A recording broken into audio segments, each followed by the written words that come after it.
ఈరోజు మన topic సెలబ్రిటీలతో photo దిగడం గురించి. క్రికెట్ స్టేడియంలో, థియేటర్లలో, మాల్స్లో ఎక్కడ పడితే అక్కడ ఎలాగైనా ఫోటో దిగాలి అనుకుంటారు. మరికొందరు థియేటర్ ముందు అందరి ముందు పాలాభిషేకాలు చేయడం, చేతులు కోసుకుని బొట్టు పెట్టడం. ఇవన్నీ ఎందుకు? వాళ్ళు మనకోసమేమైనా చేశారా అంటే అదీ లేదు. మరి అసలు ఫోటో ఎందుకు దిగుతారు? నేను చెప్తాను. ఎందుకంటే ఆ ఫోటోలను ఇన్‌స్టాగ్రామ్, వాట్సాప్‌లో స్టేటస్‌లు, డీపీలు పెట్టడానికి.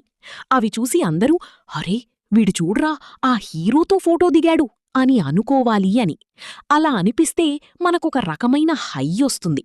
కానీ స్టేటస్ లేదా డీపీ పెట్టకపోతే మరి ఫోటో దిగి ఏమీ ఉపయోగం?